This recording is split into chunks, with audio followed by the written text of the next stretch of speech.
آصف سر جھکائے بولا۔ اس کی بات پر جاذب کمال کے ماتھے پر بل نمودار ہوئے۔ یمن نے بے ساختہ اس شخص کو دیکھا۔ اب ان کی کمپنی کے ساتھ ریسٹ ڈیل آپ کی تھی تو میڈیا آپ سے سوال کرنا چاہتی ہے۔ آصف نے مزید اسے بتایا تھا۔ اس نے ہنکارا بھرا۔ یمن وحید ناسمجھی سے وہاں کھڑی تھی۔ میرے پاس فالتو وقت نہیں ہے۔ اور کس نے یہ ویڈیو لیک کی؟ اس نے کچھ سوچتے سوال کیا تو آصف نے سر اٹھا کر اسے دیکھا۔ کسی نے دشمنی نکالی ہے سر، کوئی دوست تھا، اس کا نام امان ملک، اس کی بہن۔ آصف نے اسے باقی کی بات بتاتے بتاتے رک گیا اور اس نے ایک نظر یمن وحید پر ڈالی۔ ٹھیک ہے تم جاؤ اور قیان کو فلیٹ آنے دو بولو۔ اس نے آصف کو وہاں سے بھیجا تھا۔ اس کی بات پر آصف سر ہلاتا وہاں سے چلا گیا۔ اس نے دوسری نظر یمن وحید پر ڈالی۔ آفس ختم ہو گیا ہے، اب میں سر نہیں رہا، تم اس لیے یہاں کھڑی ہو کہ میں شوہر بنوں۔ اس کی جانب قدم بڑھاتے اس کا لہجہ غمگین تھا۔ اس کی بات پر اس نے لڑکی نے چونک کر اسے دیکھا اور اس کے اٹھتے گرتے قدم کی آہٹ پر وہ سہم گئی تھی۔ تو کیا آفس میں اب کوئی نہیں تھا؟ ایسی اونچی خواہش نہیں رکھتی میں۔ اس نے سر اٹھا کر اسے دیکھا جو اس سے 3 قدموں کے فاصلے پر کھڑا تھا اور اس کی کالی آنکھیں سحر زدہ ہو چکی تھیں، یوں جیسے اپنے تسلسل میں جکڑنے کو بے تاب ہوں۔ کیا کس قسم کی اچھی حرکتوں کی خواہش؟ اس کی بات پر اس نے آنکھیں چھوٹی کرتے گردن جھکا کر اس کے ہلکے خوف سے بھری آنکھوں میں دیکھا، جبکہ اس کے لفظوں پر یمن وحید لب کاٹ کر رہ گئی۔ اچھی حرکتیں تم کب سے کرنے لگے؟ اوچھی حرکتیں یعنی گھٹیا۔ اس نے آنکھیں گھماتے اپنی بات کی وضاحت دیتے ایک قدم پیچھے اٹھایا اور اس کے قدم اٹھانے پر اس شخص نے ہنستے ہوئے دوسرا قدم اس کی جانب اٹھایا۔ یمن وحید بے ساختہ نظر اس کے گلے کی ابری ہوئی ہڈی پر پڑی اور اس کی حلق میں کانٹے سے چبھے تھے۔ اچھا اندازہ لگا لیتی ہو تم۔ بھلا میں اچھی حرکتیں کرتا اچھا لگوں گا؟ وہ دھیرے سے جھکا اور اس کے ہاتھ کو اپنے بھاری مضبوط ہاتھوں میں لیا۔ اس کے ہاتھ کو دھیرے سے اوپر اٹھاتے اس شخص نے اپنے گلے کی ابری ہوئی ہڈی پر پھیرا تھا۔ اس کی نرم انگلیوں کا لمس ملتے ہی وہ دھیرے سے مسکرایا، جبکہ یمن وحید کے لب پھڑپھڑا اٹھے اور اس کے جسم میں سنسنی سی دور اٹھی۔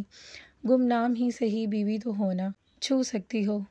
اس نے مدھم بھاری لہجے میں کہا۔ اس کی آنکھیں چمک اٹھیں، جبکہ اس کے ہاتھ میں موجود یمن وحید کا ہاتھ لرز اٹھا۔ اگر چاہو تو حق بھی لے سکتی ہو، بیوی والے حق۔ اس نے دھیرے سے جھکتے اس کے کان کے قریب سرگوشی نما آواز میں کہا اور اس کے لفظوں میں عجیب سا احساس تھا جو یمن وحید کی نسوں میں اترا اور اس کے سانس کو وہیں کہیں سینے میں الجھا گیا اور لڑکھڑا گئی اس کی پرتعیش قربت سے۔ گہرے حق۔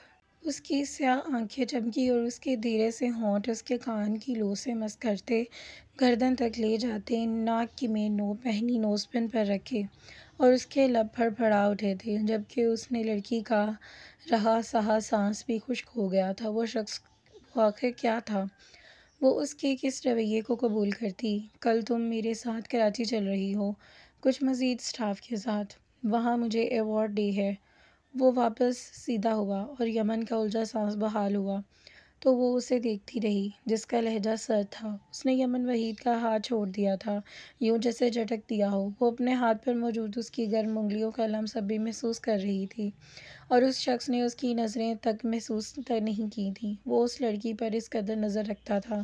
وہاں آؤٹ آف کنٹری سے بھی کافی کلائنٹ آئیں گے، ہمیں ان کے ساتھ ڈیل سائن کرنی ہے کسی بھی قیمت پر۔ فنکشن کافی بڑا ہے، دوسری کنٹری کے نیوز پر بھی ہوں گے۔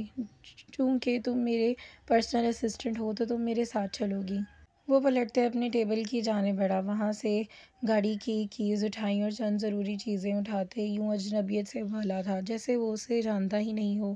وہ تو اس کی عجیب رویے پر حیران تھی جو پل بھر میں بدل جاتا تھا۔ وہ کیسے بھول گئی تھی کہ وہ شخص دوسروں کو مدعوں سے بھٹکانے والا ہے۔ سر ہاسپٹل میں آگ لگ گئی، آصف بڑبڑاہٹ میں اندر داخل ہوتے بولا تو یمن وحید اسے ناسمجھی سے دیکھا۔ جہاں میم کی سسٹر ہیں، اس نے پھولتے سانس کے ساتھ اپنی بات مکمل کی تھی۔ یمن کی آنکھیں حیرت سے پھیلیں، اس نے ایک نظر جاذب کمال کی پشت کو دیکھا، اس کا دل یکدم رک سا گیا تھا۔ تو میں گھر جا رہا ہوں، یہ میرا مسئلہ نہیں۔ وہ فون چیک کرتے بھاری قدم اٹھاتا یمن وحید کے پاس سے گزر گیا تھا جیسے اجنبی گزر جاتے ہیں اور اس کی آنکھوں سے بے ساختہ پانی گرا۔ حاصل کر کے کھو دینے کا درد سمجھتے ہو تم؟ جو درد لا حاصل پر ہوتا ہے وہ اس درد سے کئی زیادہ درد تب محسوس ہوتا ہے جب ہم کسی قیمتی چیز کو حاصل کر لیں اور اس قیمتی چیز کو پل بھر میں واپس کھو دیں۔ وہ درد روح کو لرزا دیتا ہے، روح تک میں اتر جاتا ہے، روح کو بے جان بنا دیتا ہے۔ لا حاصل چیز کا علم دل کو ہوتا ہے کہ وہ لا حاصل ہے، لیکن چیز کو حاصل کر لینے کے بعد کھو دینا، دل اس پر مطمئن نہیں ہوتا، اس کی طلب بڑھ جاتی ہے اور اس سے وہ چیز، وہ رشتہ چھو لیتا ہے۔ تیز برستی بارش میں وہ سڑک پر بھاگ رہی تھی۔ وہ پوری طرح بھیگ چکی تھی، آنکھوں میں آنسو تھے، سانس سے سینے میں بھار بھار اٹک رہا تھا۔ آخری سہارے کو کھو دینے کا درد۔ پتہ ہے کیا ہوتا ہے آخری سہارے کو کھو دینا؟ ایسے ہوتا ہے جیسے ایک ستائے ہوئے وجود کو زندگی کی طرف لے جاتی آخری دوڑ میں ٹوٹ گئی ہو۔ اس برستی طوفانی بارش میں یمن وحید کو لگا کہ وہ آخری ڈور اگر ٹوٹ گئی تو اس کا وجود ہوا میں تحلیل ہو جائے گا۔ وہ دوڑتے دوڑتے گیلی سڑک پر گر گئی، ہاتھوں کی ہتھیلیوں میں زخم آ گئے۔ وہ اٹھنا چاہتی تھی لیکن کیا بے بسی تھی، وہ اٹھ نہیں پا رہی تھی، ٹانگیں شل ہو گئی تھیں۔ سردی سے زیادہ اس بات نے اسے جھنجھوڑ دیا تھا کہ اگر منزل پر پہنچ کر وہ سب کچھ کھو چکی ہے تو کیا کرے گی؟ وہ زمین پر ہاتھ رکھتے درد کی پرواہ کیے بغیر واپس اٹھ کھڑی ہوئی۔ خالی سڑک پر اکا دکا دو ہی گاڑیاں تھیں، رات کا منظر تھا، ہر طرف اندھیرا تھا اور برستی شدید بارش عجیب ہولناک سا منظر پیش کر رہی تھی۔ ہم کہیں چھوڑ دیں، ایک تیز رفتار بائیک اس کے قریب آ کر گزری۔ وہ آگے بڑھ گئی۔ جب وہی بائیک واپس پیچھے کو ہوئی، اس پر بیٹھے دو لڑکے اسے بڑی غلاظت بھری نظروں سے دیکھ رہے تھے۔ آؤ بیٹھو، ہم چھوڑ دیتے ہیں۔ پچھلا لڑکا بائیک سے اترا اور بھالوں میں ہاتھ پھیرتے اس نے یمن وحید کی جانب بڑھے۔ وہ خوف زدہ ہوئی تھی، اس کے حواس بری طرح سلگ رہے تھے، جیسے سوچنے سمجھنے کی قوت سے خالی ہوں۔ میں خود چلی جاؤں گی۔ اس نے قدم پیچھے کی جانب لیے تھے، خوف سے چہرہ سفید پڑ گیا تھا، بارش کے قطرے چہرے سے ہوتے گردن تک جا رہے تھے۔ وہ بری طرح بھیگ رہی تھی۔ اس نے دوپٹے کا کنارہ ہاتھوں میں جکڑ لیا۔ خود کیوں ہم چھوڑ دیے گئے؟ آؤ اور بتاؤ کہاں جانا ہے؟ اس لڑکے نے پھرتی سے آگے بڑھتے اس کا بازو جکڑا تھا، اس کی آنکھوں سے شیطانیت ٹپک رہی تھی، جبکہ پیچھے کچھ قدموں کے فاصلے پر بائیک پر بیٹھا دوسرا لڑکا استہزاء انداز میں ہنس رہا تھا۔ چھوڑ دو مجھے ذلیل انسان، وہ ایک دم ہیزانتی ہوتے ہوئے بولی۔ اپنی بازو پر اس لڑکے کی غلیظ گرفت پر وہ مچل اٹھی تھی۔ جب اس لڑکے نے یمن وحید کے ہاتھ میں جکڑ لیے، اس کی آنکھوں سے آنسو کے دو قطرے برستی بارش میں ملتے سڑک پر گرے۔ وہ اذیت کی انتہا پر تھی، جہاں بے بسی یہ تھی کہ وہ ایک ایسے پرندے کی مانند تھی جس کے پر باندھ کر کوئی اسے کہے کہ جاؤ تم آزاد ہو۔ وہ جو لڑکا اسے جکڑے کھڑا تھا، وہ بھول گیا تھا کہ اس کے گھر ایک ماں ہے، ایک بہن ہے اور اس کی بیوی۔ وہ کیوں بھول جاتے ہیں کہ ان کی اپنی ماؤں، بہنوں، بیویوں کے علاوہ عورت ذات گوشت کا ٹکڑا ہے؟ نہیں، وہ گوشت کا ٹکڑا، وہ بھی کسی کی بہن ہے، کسی کی بیٹی ہے۔ کیا وہ جہنم کی آگ بھول جاتے ہیں؟ مجھے چھوڑ دو گھٹیا انسان۔ وہ پاؤں سڑک پر بری طرح مار رہی تھی۔ جب اس لڑکے نے نخوت سے اس کی پشت کو دیکھا، بے ساختہ یمن وحید پر ایک پہاڑ سا گیا۔ اس کی ذہن کی سوچوں میں بے ساختہ ایک جملہ پوری شدت سے گونج رہا تھا، اور مجبوری کا فائدہ ہوٹل میں جا کر اٹھایا جاتا ہے۔ ہاں، وہ جملہ اس شخص نے بولا تھا جس نے اس کے بھیگے سراپے پر اپنا کوٹ ڈالا تھا، گمنام ہی سہی، عزت تو ہونا، اور وہ اسے گھٹیا بولتی تھی۔ یمن وحید کی آنکھ سے تیسرا آنسو ٹوٹ کر گرا۔ آج وہ جس لڑکے کی گرفت میں تھی وہ تھے گھٹیا۔ ایسی حرکتیں گھٹیا ہوتی ہیں۔ وہ اس شخص سے تو ایسی کوئی حرکت نہیں کی تھی، وہ تو اسے کسی ہوٹل میں نہیں لے گیا، اس نے تو نکاح کیا ہے، اور نکاح تو گھٹیا حرکت نہیں، وہ تو پاک عمل ہے۔ اس کے ذہن میں جیسے ساری دلیلیں پیش کرتے بات صاف کر دی تھی۔ اگر گھٹیا لوگ گھٹیا راستے کیسے ہوتے ہیں؟ وہ شخص برا تھا لیکن وہ گھٹیا ترین نہیں تھا، اور یہ بات اس برستی بارش میں اس لڑکے کی گرفت میں اس پر عیاں ہوئی تھی، اور اسے ایسے لگا جیسے کوئی بوجھ اس کے دل سے آ کر اتر گیا ہو۔ یکدم اپنا سر چکراتا محسوس ہوا تو اس لڑکے نے اس کے مخصوص نس دباتے اسے ہوش و حواس سے بیگانہ کر دیا۔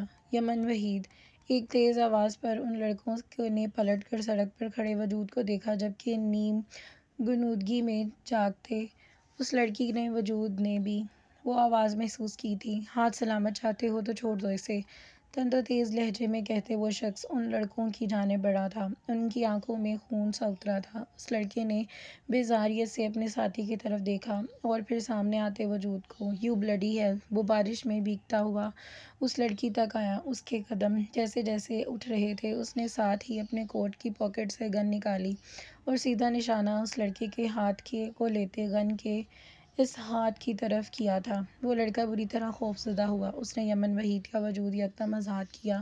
اس کا بے ہوش وجود سڑک پر گر گیا جس سے وہ بارش کے قطرے برس رہے تھے۔ اوئے بائیک سٹارٹ کر! اس نے لڑکے نے تیزی سے اپنے ساتھی کے پیچھے بیٹھتے بلند آواز میں کہا۔ مقابل شخص اس کے قریب آ چکا تھا اور اس نے اس بائیک کے ٹائر کا نشانہ لیتے فائر کیا اور وہ تھوڑی دور گئے تھے لڑکھڑا کر سڑک پر گر گئے۔ یمن وحید! اس نے گھٹنوں کے بل بیٹھتے اس سڑک پر گری پڑی لڑکی کو پکڑا اور اس کے ہاتھ لرز اٹھے۔ شدید تیز ہوا نے اس کے اعصاب بری طرح جھنجھوڑ کر رکھ دیے۔ وہ گہرا سانس لے گیا، گن واپس کوٹ کی پاکٹ میں رکھی اور ہاتھ اس کے وجود کی طرف لے جاتے اس شخص کا دل یکدم بند ہوا۔ اس کے ہاتھ لرز اٹھے۔ اس نے دھیرے سے گہرا سانس چھوڑتے اس کا وجود بازوؤں میں اٹھایا اور کچھ مسافت پر کھڑی اپنی گاڑی کی جانب بڑھا۔ ایک طوفان سا اس شخص کے سینے میں اٹھا۔ وہ لب سختی سے بھیج گیا۔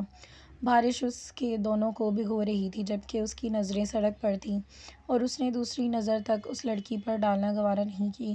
اس نے ایک بار پلٹ کر سڑک پر گرے ان دو لڑکوں کو دیکھا اور پھر واپس سیدھا ہوتے گاڑی میں اسے کے بے ہوش وجود کو لٹاتے وہ ڈرائیونگ سیٹ پر بیٹھا اور گاڑی وہاں سے نکال لی۔ باہر بارش ابھی بھی رواں دواں تھی اور اندر اس شخص کو دل یوں تھا جیسے اس میں ایک الگ ہی طوفان آنے والا ہو۔ ہیر! ناشتہ کرتے زبیر صاحب نے سنجیدگی سے اسے دیکھا جو ناشتہ کر رہی تھی۔ جی ڈیڈ! اس نے ذرا سا سر اٹھا کر انہیں دیکھا اور واپس سے ناشتہ کرنے لگی۔ وہ لڑکی سنجیدہ مزاج نہ تھی۔ وقت نے کے کھیل نے اسے سنجیدہ کر دیا تھا۔ یہ انہوں نے اپنا موبائل میز پر اس کے آگے کر دیا۔ ہیر! زبیر نے موبائل پر دیکھا جہاں کسی نمبر سے 170 مسڈ کال آئی تھی اور اس نے سر اٹھا کر باپ کو دیکھا۔ 30 کال میں نے اٹھا بھی لی ہیں جن میں صرف ایک ہی بات بولی گئی ہے، کب کی ڈیٹ فکس کروں اور میں ہونے والی بیوی کو لینے آنے لگا ہوں۔ انہوں نے ہو بہو وہی دہرایا جو ایوان خان نے ان سے کہی تھی۔ کل ملا کر 100 کالز بنتی ہیں۔ وہ اس کی طرف دیکھتے بولے۔ نہ جانے کیوں ان کے لب مسکراہٹ میں ہلکا سا ڈھل گئے تھے۔ میں دیکھتی ہوں۔ وہ درخشی سے چیئر سے اٹھ گئی اور اس کی ناک پر غصہ سوار تھا اور وہ بیگ اٹھاتی یونیورسٹی کے لیے نکل گئی۔ گاڑی میں بھی وہ بے چین رہی۔ آخر وہ شخص ایسا کیوں کر رہا ہے؟ جب اس نے خود کو سنبھال لیا ہے اور وہ شخص واپس لوٹ آیا۔ ہاں وہ اسے نہیں بھولی تھی۔ اگر وہ اس کی محبت کو نہیں بھولی تھی تو وہ اس کے دیے گئے زخم کو بھی نہیں بھولی۔ محبت بڑی ہی عجیب شے ہوتی ہے۔ محبت بادشاہ فقیر، امیر غریب، نیک یا گناہ گار نہیں ہوتی اور نہ ہی دیکھتی، وہ تو بس ہو جاتی ہے اور وہ تو بس محبوب کو دیکھتی ہے اور اسے ہر برائی کے ساتھ قبول کرتی ہے اور جب محبوب ادھوری رہ جائے اور وہ ایسی تیز دھار تلوار بن جاتی ہے جو ہر وقت دل پر زخم لگاتی ہے اور دل کو خون زدہ کر دیتی ہے۔ وہ یونیورسٹی میں انٹر ہوئی اور اس کا ارادہ اس شخص کا دماغ ٹھکانے پر لگانے کا تھا۔ وہ خود کو اتنا بھی بے بول نہیں سمجھتی تھی کہ وہ منہ اٹھا کر اس کی ذرا سی نرم رویے پر اس کے ساتھ چلی جائے۔ ہرگز نہیں۔ وہ تیزی سے چل رہی تھی جب اس کی دوست بھاگتی اس کے پاس آئی۔ ہیر! وہ نئے سر نے ٹیسٹ رکھا ہے، جلدی چلو بیٹا۔ اس کا بازو پکڑتے وہ اسے اپنے ساتھ گھسیٹ کر لے جا رہی تھی۔ زبیر بڑبڑا کر بغیر تیاری کیے ٹیسٹ؟ کیا مطلب ہے اچانک ٹیسٹ؟ اس نے کلاس کی طرف جاتے ہڑبڑاہٹ میں سوال پوچھا جس پر اس کی دوست نے معصومیت سی شکل بنا کر اسے بتایا۔ سر نے کہا ہے ٹیسٹ ہے۔ زبیر کا چہرہ بری طرح اتر گیا تھا۔ کلاس میں انٹر ہوتے اس نے سیٹ پر جاتے رجسٹر کھولا تھا۔ کچھ منٹ بعد وہ بڑے رعب سے کلاس میں انٹر ہوا تھا۔ اس کی نظر بے ساختہ رجسٹر پر جھکی اس لڑکی پر گئی۔ وہ دھیرے سے مسکرایا۔ السلام علیکم کلاس، یہ سرپرائز ٹیسٹ ہے۔ کیسا لگا سرپرائز؟ نظریں اس کے چہرے پر رکھتے وہ ڈائس کے پاس جاتے سلام کے بعد بولا۔ کلاس نے اسے سلام کا جواب دیا جبکہ اس کی دوسری بات پر ساری کلاس کا منہ بن گیا جس میں وہ بھی شامل تھی۔ لگتا ہے پسند نہیں آیا۔ خیر میں انہاڑی بندہ ہوں، مجھے سرپرائز دینے کا بہت شوق ہے۔ اس کی کرسٹل گرے آنکھیں چمک اٹھی تھیں۔ اس بات پر ہیو نے بے ساختہ سر اٹھا کر اسے دیکھا۔ وہ شخص کتنا جھوٹا تھا۔ ہاں، اگر وہ یوں کہتا کہ اسے اچھے سرپرائز دینے نہیں آتے اور یہ زیادہ بہتر ہے۔ وہ سر جھٹک گئی تھی جبکہ وہ خود بھی بورڈ پر سوال لکھنے لگا۔ سوال لکھنے کے بعد وہ موبائل نکالتے ایک نظر کلاس پر ڈالتا۔ اس کا چہرہ سنجیدگی لیے ہوئے تھا۔ وہاں سے نکل گیا۔ ہیر زویار نے پیر پٹکے۔ وہ اس کے پیچھے جانا چاہتی تھی۔ جب دوسری کلاس کا ٹائم ہوا تھا وہ ٹھنڈی آہ بھر کر رہ گئی۔ دوسری کلاس ختم ہوتے ہی وہ بغیر اپنی دوست کی بات سنے کلاس سے باہر نکل گئی اور دوسرا سانس اس کے آفس کے باہر لیا۔ میں نے صاف انکار کیا تھا نا، سمجھ نہیں آئی؟ بغیر نوک کیے وہ تن فن کرتی اندر داخل ہوئی اور وہ اسے دیکھتے اپنی بات مکمل کرتے۔ دروازہ زور سے بند کرنے کی وجہ سے وہ بند ہو چکا تھا۔ تمہارے معاملے میں ذرا بد دماغ ہوں، وہ چیئر سے کھڑا ہوتے بولا تو ہیر بس اسے دیکھتی رہ گئی۔ وہ کتنا ڈھیٹ تھا نا۔ میں آخری بار بول رہی ہوں، میں شادی نہیں کروں گی۔ میرے ڈیڈ کو پریشان کرنا بند کریں۔ وہ غصے سے کہتی پلٹ گئی۔ دانت پیستے اس کا دل کیا کہ اس شخص کا سر پھاڑ دے۔ اس کے پیچھے ہاتھ دھو کر پڑ گیا ہے۔ میری اجازت کے بغیر تم یہاں سے ہل بھی نہیں سکتی۔ آئی برو اچکاتے وہ پینٹ کی پاکٹ میں ہاتھ ڈالے خاصے کوفر سے بولا اور اس کے لہجے میں سکون تھا لیکن ان نظروں میں سرد پن تھا۔ مقابل لڑکی بس دانت پیس کر رہ گئی۔ خوش فہمی ہے، اچھی ہے۔ طنزیہ دل جلا دینے والی مسکراہٹ سے اس نے پلٹ کر دیکھتی وہ واپس پلٹی۔ اس کے قدم دروازے کی جانب فخریہ انداز میں اس نے دروازے کی ناب پر ہاتھ رکھے۔ دروازہ آہستہ سے کھولا۔ جب اچانک دھڑام کی آواز سے آدھ کھلا دروازہ بند ہو گیا۔ وہ اچھل کر جیسے ہی 2 قدموں پیچھے ہوئی تو مقابل کے چوڑے سینے سے لگتے لگتے بچی۔ ایک ہاتھ دروازے پر رکھے دوسرا ہاتھ پینٹ کی پاکٹ میں ڈالے وہ اسے کندھے کے قریب دھیرے سے جھکا اور اس کے کولون کی مہک سے ہیر کے حواس پوری طرح سلگ گئے تھے۔ وہ سانس روک گئی۔ پلکوں میں خود بخود لرزش پیدا ہوئی، ایسے جیسے وہ کسی تسلسل میں جکڑی ہو۔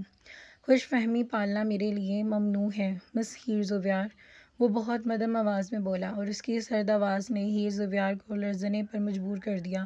وہ بھی غصے سے پلٹی تھی کہ ایوان خان نے اس کے کندھے پر درمیانی 2 انگلیاں جماتے اسے ایسا کرنے سے روکا۔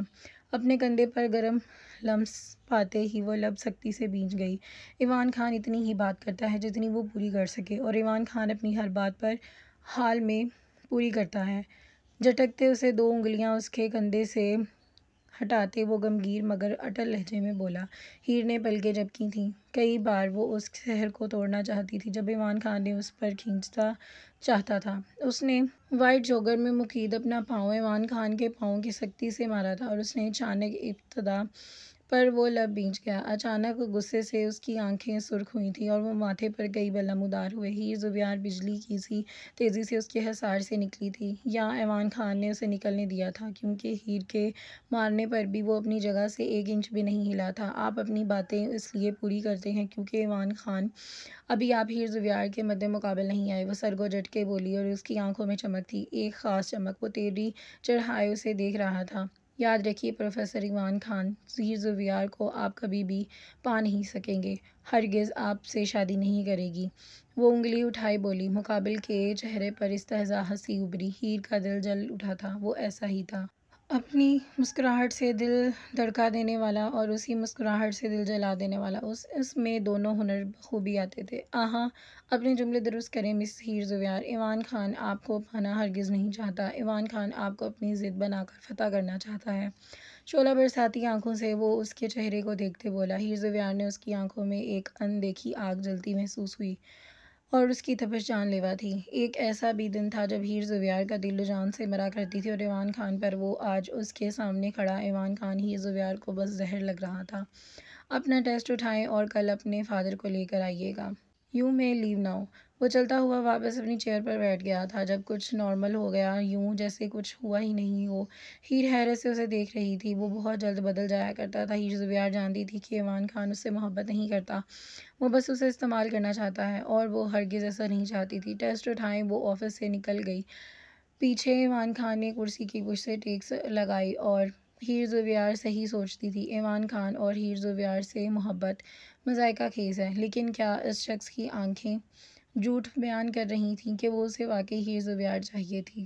اور یہاں پر ہماری قصے کا اختتام ہوتا ہے۔ انشاءاللہ ملتے ہیں نیکسٹ کے ساتھ، دعاؤں میں یاد رکھیے گا۔ اللہ حافظ۔